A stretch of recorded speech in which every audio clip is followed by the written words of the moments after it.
There is something terrifyingly bold about the human ability to hurt and walk away. With cold eyes and steady hands, they betray your trust, pierce your heart, and move on as if nothing sacred ever existed. And perhaps the most painful part isn't the betrayal itself, but the silence that follows, the injustice that lingers, the false peace they carry while you lie awake, replaying every word, every wound, every moment they tore your soul apart. It feels at times as if this world favors the wicked and forgets the wounded. You look around and see those who lied thriving, those who manipulated prospering, those who used you laughing. And you wonder if righteousness is merely a tale told to soothe the hurting while the heartless rise. But what if I told you that the story isn't over? That while they may have turned their backs and walked away, there is one who never turned his eye, one who never missed a single blow they inflicted, never overlooked a single tear that traced down your face in the darkness of your despair. You see, the world forgets, people forget, even you. You try to forget, to move on, to suppress the pain like a shameful secret, but God does not forget. He is not bound by time or appearances. He sees not only what they did, but why they did it. He knows the intent, the whisper behind closed doors, the venom behind the smile, the blade behind the kind gesture. And he is not mocked by the masks people wear. Those who hurt you thought they escaped justice simply because they escaped your sight. But they didn't escape the judge of all. Divine justice does not operate on our schedule, nor does it shout before it moves. It watches, it waits, and when the time comes, it strikes with perfect precision, not to destroy, but to restore what was broken and reveal what was hidden. Do you really believe your pain was for nothing, that your long nights and broken prayers evaporated into silence? Or do you dare believe that every injury carved into your life is now carved into the heart of the God who calls you his own? This is not just about vindication, it is about revelation. The truth always rises. The guilt they buried will find its way to the surface. The conscience they silenced will begin to speak in their own voice. Because God never forgets. And so, while you were trying to make peace with what they did, God was preparing justice in silence. You thought you were abandoned in your pain, but heaven was taking notes. You tried to forgive and forget, and that is noble. But God remembers not to hold grudges, but to bring order.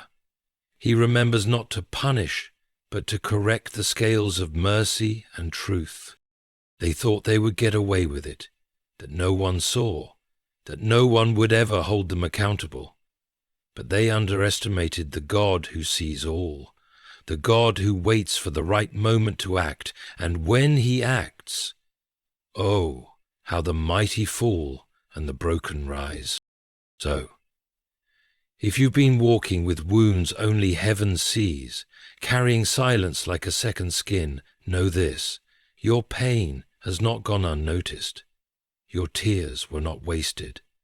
The silence of your suffering has reached the ears of the Almighty, and those who hurt you, those who trampled your trust and danced upon your grief, will answer to a power greater than your own, because God never forgets. There is a deep arrogance in believing that secrecy is immunity, that once a deed is done behind closed doors or whispered in the shadows, it will somehow vanish into nothingness. But no sin, no cruelty, no betrayal, no matter how quietly executed, ever escapes the eye of God. While the world may be fooled by charm, distracted by appearances, or silenced by manipulation, heaven never turns a blind eye. It was 100% determination, no matter what. They thought no one saw what they did. The moment they mocked your pain, spread lies in your absence, or used your kindness against you, they believed they were untouchable. They believed silence meant consent. But just because you didn't react does not mean God didn't respond. Your restraint was not weakness. It was the space where God began writing his record. Scripture tells us in Luke 12:3, "What you have whispered in the ear in inner rooms will be proclaimed upon the housetops." What does that mean for those who plotted behind your back, for those who wore a smile while sabotaging your peace? It means the ledger of heaven was opened long before justice became visible. It means their actions were never anonymous to the one who matters most. God doesn't need a camera. He doesn't need a witness. He doesn't need evidence from man to act in righteousness, for he himself is the ultimate witness. When they spoke against you, he was in the room. When they mocked your faith, he was listening. When they used your vulnerability to their advantage, he was watching not with indifference, but with divine anger, tempered by mercy. You must understand the beauty and the terror of that reality. Beauty for you who have been wronged, terror for those who thought their evil could remain buried. The truth is never dead, it sleeps. And God is the one who awakens it. His justice doesn't rush. It waits until all masks have hardened on the face, until the conscience has grown cold, until the heart has fully aligned with pride. And then he moves. Their laughter didn't drown out their guilt. Their denial didn't erase their guilt. Their seeming success did not erase the ink on the pages God wrote when they injured your soul. Nothing was forgotten. Not a single tear was wasted. Not a single betrayal went undocumented. Even when you tried to let it go, to forgive and forget, he remembered, not because he cannot let go, but because he holds on for you. He carries what you are too broken to carry. So many of us mistake divine silence for divine absence. But nothing could be further from the truth. In fact, the silence of God is often the most terrifying response to injustice, because it means he is not debating, he is deciding. He is letting them build their own narrative, write their own version of events, pile their own excuses high like a Tower of Babel. And just as in the story, that tower will fall. They thought their words would stay hidden. They thought their actions would fade in time. But time is not erasure in God's kingdom. It is preservation. It allows the full truth to ripen until the fruit of their own behavior is bitter enough to swallow. So do not doubt. Do not wonder if justice slipped away simply because they seemed untouched. God's recording is not for delay. It's for precision. He doesn't guess. He knows. And when he moves, it is not speculation. It is judgment grounded in perfect memory. The question is not whether God saw what they did. The question is, do they realize that he never looked away? Excuses are cheap currency in a world where accountability is scarce. The ones who hurt you may never run out of reasons, justifications, or carefully crafted words to make their cruelty seem reasonable. They may wear the mask of victimhood while you, the actual sufferer, are left to carry the weight of blame, confusion, and emotional debris. But what they didn't realize is that your pain began to speak long before their excuses were ever voiced. Pain has a voice that heaven understands. While they defended their actions with half-truths, while they framed you as too sensitive, too emotional, or just misunderstood, your agony ascended into the presence of God like incense. Unspoken sorrow is still heard by the divine, and your cries, whether screamed aloud or buried beneath layers of strength, were more honest than any apology they never gave. Think of the story of Hagar in the wilderness, abandoned, used, discarded. She had no voice to defend herself before man, but God met her in the desert and revealed himself as El Rach, the God who sees. When you were left alone to weep over betrayals no one wanted to acknowledge, your tears wrote volumes in the language only God fully understands. And unlike man, God reads pain without needing a translation. What matters is not how persuasive they were in justifying themselves. What matters is how deeply your soul cried out to the heavens in that moment of truth. And it did cry out, even if you tried to suppress it, even if you said, "I'm fine," and smiled in public. God saw the fracture underneath, and while they were spinning a story, your brokenness wrote a testimony. Your pain had no agenda. It didn't seek revenge. It wasn't manipulative. It simply existed. In raw honesty, and in that purity, it became more powerful than any cleverly constructed excuse. Their words tried to erase what they did. Your pain, on the other hand, preserved it.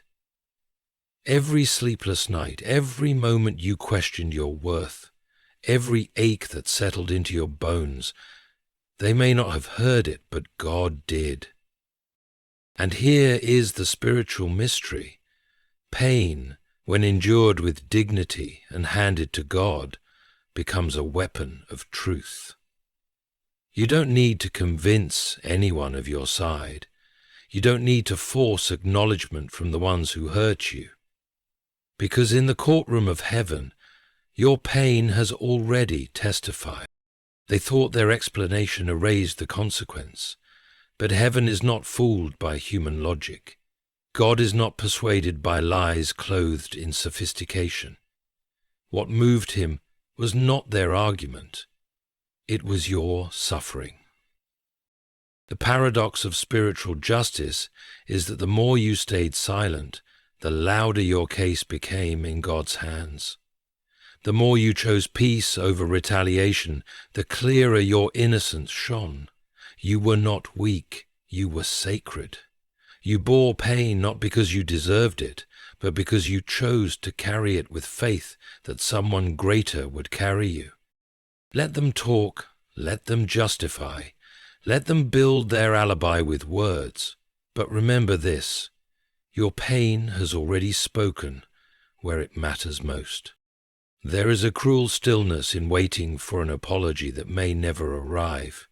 The human heart, so intricately wired for reconciliation and closure, often waits in silence, hoping, yearning for the offender to return, to admit, to apologize. Yet so many times that knock never comes. The door remains unopened, and you're left holding the shattered pieces of trust with no one willing to say, "I broke it." But the absence of apology is not the absence of accountability. It may look like they've moved on. It may seem as though life has rewarded their cruelty. But what they forget is this: consequences are not always immediate, and divine justice does not need an apology to act. God does not wait for a confession before he begins correcting the scales. In fact, it is often the silence, the arrogance, that hastens his response. The world teaches us that closure must come from people, but the truth is, closure comes from God. When someone wrongs you and walks away without remorse, it wounds deeply, not just because of what they did, but because of the blatant denial of it. The injustice doesn't just live in the act, it lives in their comfort with the act. Yet even when their mouth is sealed, the spiritual realm is not blind to the debt that has been created. The book of Galatians 6:7 speaks plainly. Do not be deceived. God is not mocked. For whatever one sows, that will he also reap. This isn't poetic metaphor, it's divine law. When someone plants deception, they may not see the harvest today, but that doesn't mean the ground is empty. The seed of pain they sowed into your life is now germinating beneath their own feet. They may not apologize, but that doesn't stop the fruit of their actions from returning to them in ways they never expected. And isn't that what justice often looks like? Not thunder from the sky, but a gentle creeping reckoning. The same pride they used to justify their behavior becomes the stumbling block they trip over later. The same arrogance that allowed them to harm you blinds them from their own collapse, and all the while, heaven watches, not with vengeance, but with unshakable truth. You see, when God responds, He does not need your offenders' cooperation. He does not require their confession to begin the process of justice. They may walk free in the eyes of the world, but they are not walking outside the boundaries of divine law. Their path is being narrowed, their peace is being unsettled, and eventually they will face what they have done, not because you demanded it, but because God ordained it. So, if you are still waiting for the words, "I'm sorry," know that your healing doesn't depend on them. Their apology may never come, but their consequences will, and when they do, they will not be a result of your revenge, but a reflection of divine order. Trust this. No apology can erase what God has already written in response to their actions. Let their silence remain theirs. Yours has already been heard. Deception thrives in secrecy. It feeds on manipulation, camouflaging itself in kindness, twisting truth into tools of harm. The ones who hurt you may have been experts at wearing masks, presenting a version of themselves to the world that was gentle, trustworthy, respectable, while, in private, they inflicted wounds with surgical cruelty. And perhaps the most disorienting part was how convincing they were to everyone else. Your reality. You questioned your own reality, your own feelings, because no one else seemed to see what you saw. But God sees through masks like glass. There is no costume that can deceive the one who made the soul beneath it. And while others may be charmed or fooled, heaven remains immune to illusions. God is not bound by hearsay. He does not need witnesses or physical evidence. He knows the heart, and He knows yours. These scriptures remind us, in Hebrews 4:13, nothing in all creation is hidden from God's sight. Everything is uncovered and laid bare before the eyes of Him to whom we must give account. So while they plotted and performed, God observed. While they appeared innocent to others, their intentions were open before the throne, and in His perfect timing, He begins to reveal what man cannot see. This is not punishment, it is protection. When God exposes someone's true character, He does so not to shame them, but to shield the innocent. He allows deception to unravel itself, thread by thread, until the truth stands exposed without you having to fight for it. The very lies they spun begin to suffocate their own narrative. The very stories they told others begin to turn against them, and people, once blind to the truth, begin to see it for themselves. Exposure isn't always loud. Sometimes it begins with whispers of discomfort, with broken relationships, with odd patterns others begin to notice. But when God decides to reveal, He does it in such a way that even those who were once convinced of the deceiver's innocence begin to question what they never saw before. Your role is not to chase exposure. It is to trust that it will come. You don't need to prove anything. You don't need to beg others to believe you. The God who sees injustice also sees timing, and sometimes the waiting is part of the revelation. Because in waiting you are separated. In waiting your heart is refined. In waiting He gathers your dignity so that when the unveiling occurs, you stand not in bitterness, but in quiet vindication. Means to be covered when no one else knew you were under attack. You may not have been able to expose the deceit, but you were always protected from the one who lived by it. There is something in the human spirit that cries out for justice when wronged. It's not merely emotion. It's the echo of the divine image within us, that hungers for righteousness. But when that justice seems delayed or denied, the temptation creeps in to take matters into our own hands, to return pain for pain, to match betrayal with bitterness. The longing to be avenged can feel like the only thing keeping us upright, and yet the path of vengeance leads to a slow unraveling of the soul. You were not created to carry the sword of retribution. Your hands were shaped for healing, not for harming in return. The moment you decide to let God defend you rather than defending yourself is the moment you step into a different realm of power, one that is not built on force, but on faith. You cease to fight as the world fights, and instead you rest in the assurance that God fights on your behalf. Let them believe you are weak. Let them think your silence is surrender. They do not understand the might of restraint. They do not comprehend the strength it takes to remain still while your name is dragged, your heart wounded, your story twisted. But heaven sees, and heaven honors the one who trusts divine defense more than human retaliation. In Exodus 14:14, the Lord says, "The Lord will fight for you. You need only to be still." This is not passivity. This is sacred defiance. It is a refusal to step into the mud with those who have already dirtied their hands. It is the declaration of someone who has chosen to believe that the unseen judge of all creation is not asleep, not unaware, and certainly not indifferent. When you choose not to fight back, you are not letting them win. You are letting God win for you. You are saying, "I will not become what hurt me. I will not mirror their malice. I will not stoop to the level of those who confused cruelty with strength." Because your strength is in surrender, not to injustice, but to the one who sees beyond it. They may mock your restraint.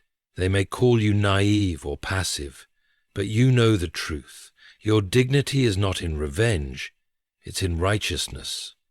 You have chosen a higher courtroom, where truth is not distorted, where intentions are not misread, where your pain is not dismissed as weakness. And in that courtroom, your silence roars. They cannot understand the freedom you gain by letting go of the urge to get even. Vengeance is a chain. It keeps you tied to what broke you, but trusting God as your defender is a key. It doesn't erase the past, but it ensures the future will not be built on bitterness. Your story will not be one of retaliation. It will be one of redemption. This trust is not blind. It is born of knowledge, of history, of promises kept, of Scripture fulfilled. When David was hunted, mocked, and betrayed, he wrote, "He will not let your foot slip. He who watches over you will not slumber." Psalm 121:3. You are not forgotten in your pain, and you are not alone in your restraint. You are held, protected, defended. Let the world seek revenge. Let them chase justice through noise and fury. But you, chosen one, wounded one, faithful one, you walk a quieter path, a harder path, but one lined with the footprints of those who have trusted God before you and found Him faithful. You don't need to destroy them. Life, truth, time, and above all God, will reveal and repay in ways more precise than your own hands could ever achieve. They harmed you, and they thought you'd break, but what they didn't see was the defender standing behind you, beside you, within you. When you lay down the weapon of revenge, you do not walk away in defeat. You walk away in sacred defiance, knowing you have handed the matter to the only one who can truly judge, truly restore, and truly make all things right. There's a sacred mystery hidden in the way God deals with pain. He does not waste it. He does not overlook it. He does not simply soothe it. He transforms it. And sometimes what you thought was meant to destroy you becomes the very message that convicts those who tried. The same wound they inflicted in pride may become the mirror in which they finally see themselves for who they truly are. You didn't ask to be hurt. You didn't sign up to be betrayed. You gave love, trust, patience, and honesty, only to have it returned with deceit, manipulation, and silence. You stood there with open hands, and they slapped them away. You offered your heart, and they pierced it without hesitation. And when they walked away, they looked back without remorse. At least, that's what you thought. But remorse doesn't always arrive on schedule. Sometimes it comes slowly, wrapped in the consequences of their own choices, creeping in when the silence gets too loud, when memories grow heavy, when they look in the mirror and see your eyes staring back. Haunted, disappointed, patient. God has a way of stirring the soul long after the damage has been done.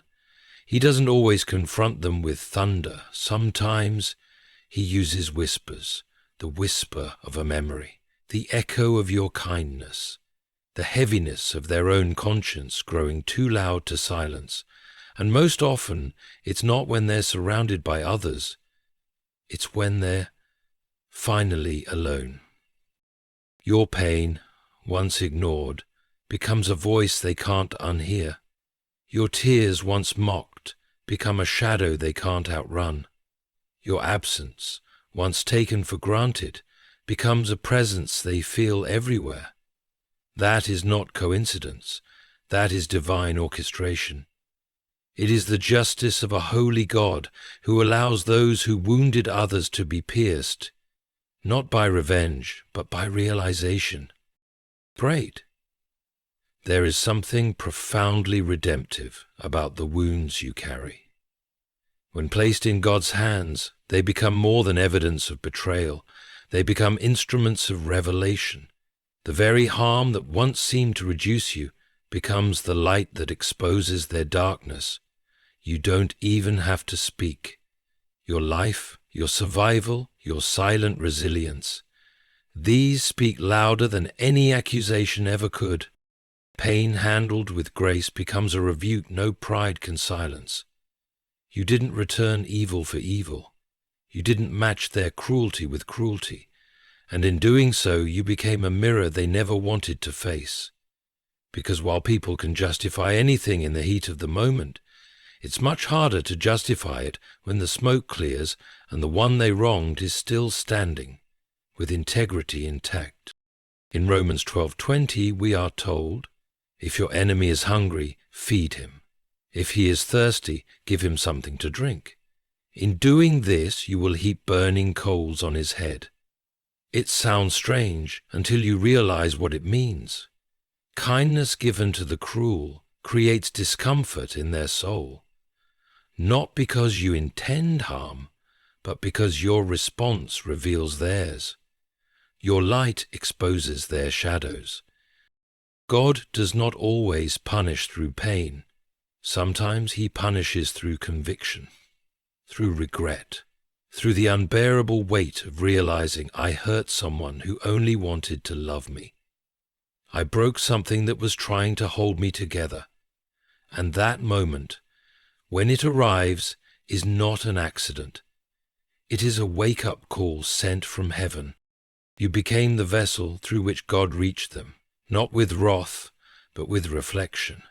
Your wound became their lesson, not because you asked for it, but because God wastes nothing, not even your sorrow.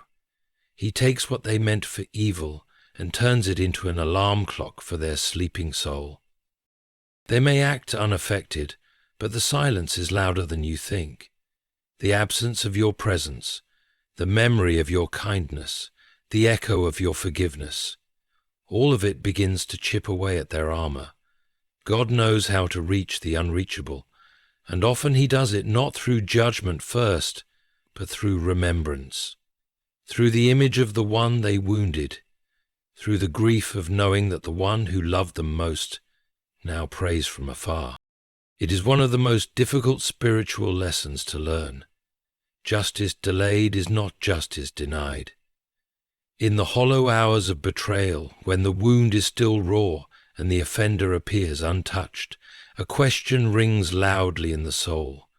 Where is justice? You see them smiling, posting, thriving.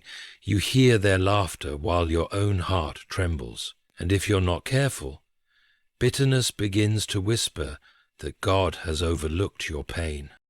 But nothing could be further from the truth.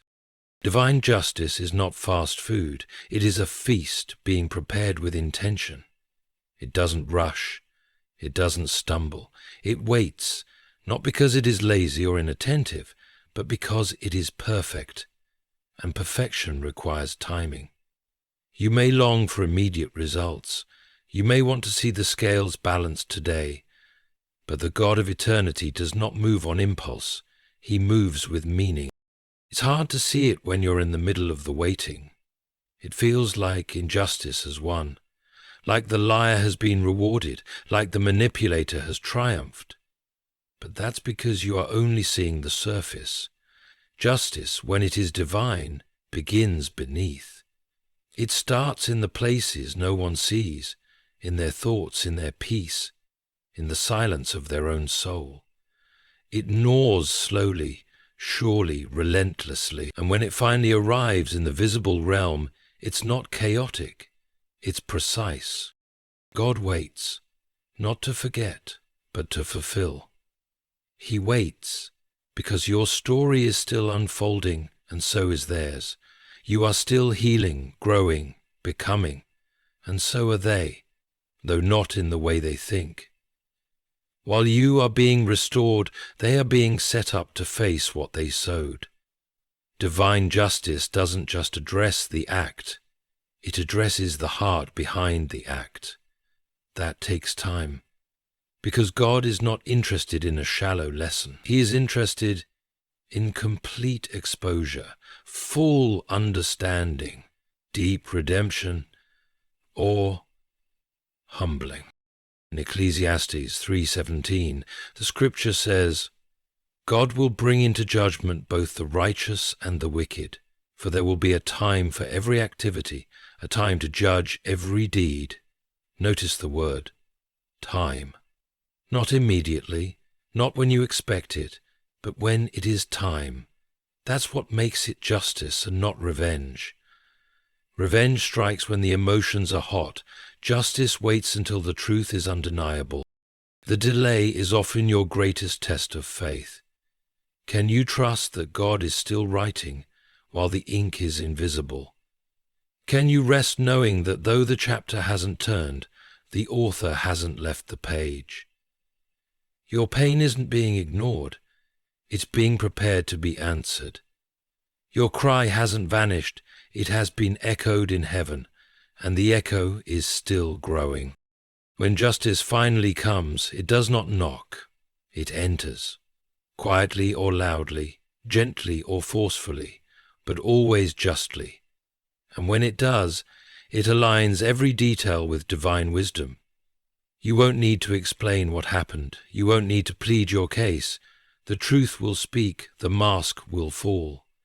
The stories will unravel, and those who hurt you will stand before the consequences of their own making, not yours.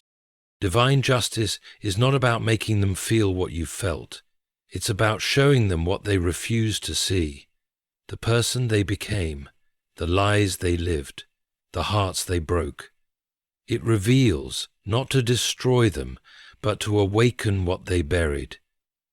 That awakening may be painful, it may be public, it may be private, but it will be real, because God is not mocked. There are some storms that don't come until the weather is clear, until the world thinks all is well. That's when divine justice often strikes. It's not vengeance, it's calibration. A holy rebalancing of what has been thrown out of order. And while they may think they've built their lives on stone, God knows whether the foundation is sand. As for you, you must remember, waiting is not weakness. It is faith in motion. To trust God's timing is to believe that your pain matters enough to be handled by the one who sees both beginning and end. And when he moves, he doesn't just set things right, he makes things new. Yeah. He waited in silence. You've trusted without seeing. You've endured without lashing out. And in that quiet, painful obedience, a seed has been growing, a seed of justice, not watered by rage, but by tears. It grows in darkness, in mystery, in faith, and when it breaks through the soil, it will not be confused with anything man could have orchestrated. The ones who hurt you thought time would bury the truth, but they forgot. God is the Lord of time, and nothing escapes him. Not the wound, not the moment, not the injustice, and certainly not the ones who caused it. Justice is coming, not by your hand, but by his, because he never forgets. You were not forgotten.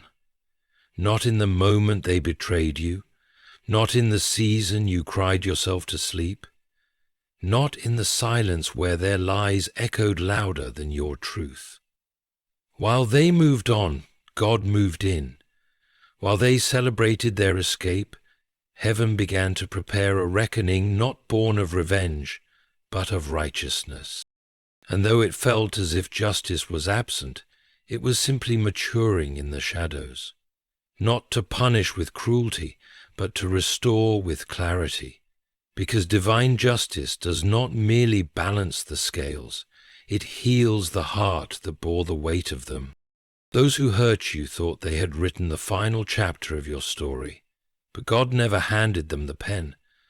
What they saw as the end was only the turning of a page, one that leads to your elevation, to your vindication, to your peace. So take heart. Your tears are not forgotten, your pain is not wasted, and your name is not buried beneath their lies. It is written in the book of the one who never sleeps, never overlooks, never misjudges, the one who saw everything, felt everything. He has not forgotten. He has only been waiting, and now he will show that in the courtrooms of heaven no cruelty goes unchallenged, and no pure soul suffers without redemption. The pain they caused will echo back to them, not because you demanded it, but because the universe was never theirs to control. It belongs to the one who bends time, rewrites endings, and returns justice in a way no man ever could. Stand still, trust deeply, and watch. Because those who hurt you thought they'd get away, but God never forgets.